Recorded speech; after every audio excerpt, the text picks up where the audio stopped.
안녕하세요. 영국 런던에 있는 이건입니다. 자, 토트넘이 루도고레츠로 완파를 했습니다. 토트넘은 26일 오후 영국 토트넘 하스퍼 스타디움에서 열린 루도고레츠와의 유로파리그 제2조 조별리그 4차전 경기에서 4대0으로 승리를 했습니다. 토트넘은 3승 1패를 기록을 하면서 승점 9점을 확보를 했고요. 하지만 이제 로얄 앤트워프와 승점은 9점으로 동률인데 상대 전적에서 1패를 안고 있기 때문에 승자승에서 밀려서 2위로 밀려있는 상황입니다. 토트넘은 이날 어쨌든 승리를 하면서 얻은 것들이 상당히 많은데 루도고레츠전 승리의 의미 하나하나씩 짚어보도록 하겠습니다. 토트넘이 이날 루도고레츠전에 1.5군을 출격을 시켰습니다. 4-3-3으로 나왔는데 루카스, 비니시우스, 가레스 베일 이렇게 올렸고요. 윙크스, 은돈벨레, 델리 허리를 구성을 했습니다. 데이비스, 산체스, 탄강과 도어티가 포백을 구성을 했고 조 하트 골키퍼가 골문을 지켰습니다. 케인, 손흥민, 호이비에르, 시소코, 다이어, 레길론, 요리스 같은 주전급 선수들이 모두 벤치를 지켰는데 호이비에르는 이제 후반에 들어가서 좀 뛰긴 했습니다만 그 외에는 이 경기에서 손쉽게 승리를 거두면서 나머지 선수들은 푹 휴식을 취할 수가 있었거든요.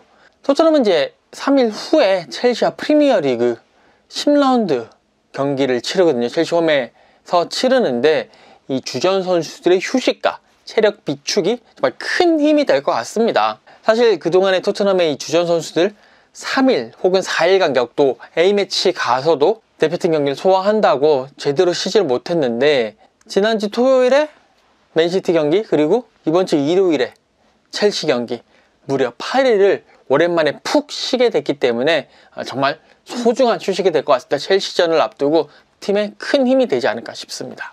자, 두 번째는 델리 알리와 해리 윙크스의 경기력이 급상승했다는 건데 상당히 이날 경기 델리와 윙크스의 경기력이 정말 많이 올라왔어요. 물론 이제 좀 상대가 약했기 때문에 약간의 착시 효과가 있다라는 거는 배제할 수는 없습니다. 그래도 확실히 예전에 비해서 예전의 그 모습에 비해서는 잘한 것은 정말 확실하다 라고 말씀을 드릴 수가 있겠고요.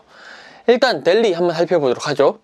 경기력이 상당히 좋아졌습니다. 위치 포지셔닝이라든지 볼 키핑 그리고 패스를 찔러주는 모습에서 확실히 발전을 했구나 라고 볼 수가 있고요. 전반 32분 상황입니다. 중원에서 볼을 잡고 뒤돌아선 뒤에 왼쪽에 오버래핑하는 데이비스에게 찔러주는 상황이었거든요.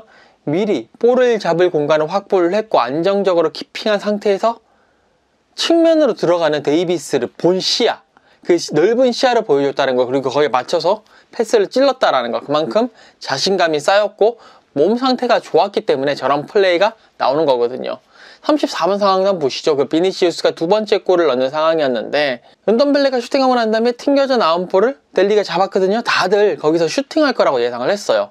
그런데 상대 골키퍼마저도 이건 델리의 슈팅이다 라고 예상을 했는데 델리는 슈팅 안 하고 바로 옆에 있는 비니시우스한테 패스를 해줍니다.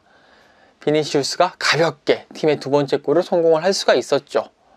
그 상황에서 델리 알리가 욕심을 부릴 수도 있었지만 욕심을 부리지 않고 넓은 시야를 바탕으로 비니시우스에게 패스를 한 그 넓은 시야 그리고 이타심 여기에 쇄도 능력, 집중력 이런 것 예전에 델리가 많이 돌아왔습니다.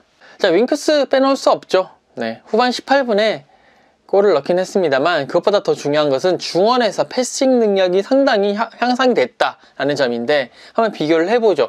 오늘 윙크스는 풀타임을 뛰면서 총 116번의 패스를 했습니다. 팀 내에서 가장 많이 패스를 한 거고요. 성공률은 90.5%에 달했습니다. 11월 5일에 루도고레츠 원정을 갔을 때도 윙크스가 풀타임을 뛰었거든요. 거기와 비교를 해보면 그 당시 윙크스는 93회 패스를 했고 성공률은 87.1%입니다. 그러니까 패스의 횟수도 그렇고 패스의 성공률이 다 올라갔다. 패스의 질과 양이 상당히 많이 상승했다고 볼 수가 있고 좀 더 공격적이었어요. 히트맵 한번 보실까요? 11월 5일 루도고레츠 원정 당시에는 중원 그리고 포백 위에 좀 더 아래쪽에 많이 서 있었습니다. 하지만 오늘 루도고레츠와의 토트넘 홈 경기에서는 확실히 그 히트맵도 더 공격적으로 포진되어 있다는 것을 보실 수가 있습니다. 그만큼 공격에 있어서 많이 자신감을 가지고 공격 전개 능력이 좋아졌다고 볼 수가 있겠죠. 자, 이 델리와 윙크스의 경기력 상승으로 토트넘은 허리에 큰 힘을 받게 됐습니다. 뭐 그 외에도 베일도 많이 올라온 모습이었고 비니시우스도 2골을 넣으면서 많이 자신감을 갖게 됐습니다. 자, 마지막으로 유망주들의 경험치를 또 축적을 할 수 있게 됐습니다.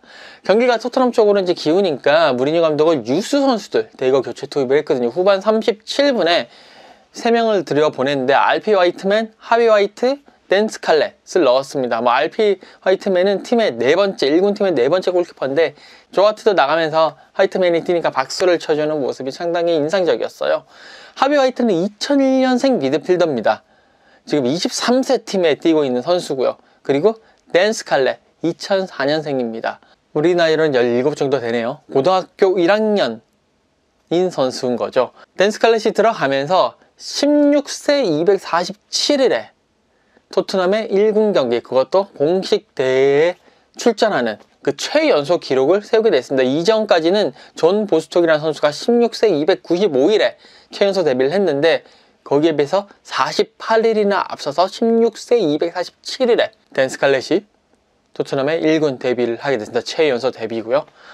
뭐 이들 선수들 입장에서는 유로파 리그에 출전하면서 경험치를 좀 더 쌓게 됐고요. 또 이들이 또 출전함으로 인해 가지고 팀 내 분위기도 다시 한번 더 리프레시하는 계기가 될 것 같습니다. 자, 이렇게 토트넘이 루도고레츠를 4대 0으로 이겼다. 그리고 그 의미, 첫 번째로는 주전들의 정말 풀휴식, 그리고 델리와 윙크스의 경기력 상승, 여기에 유망주들의 경험치 축적, 이 3가지 의미가 있다는 것을 짚어드렸습니다. 자, 지금까지 이건이었고요. 저는 또 다음 시간에 뵙도록 하겠습니다. 감사합니다.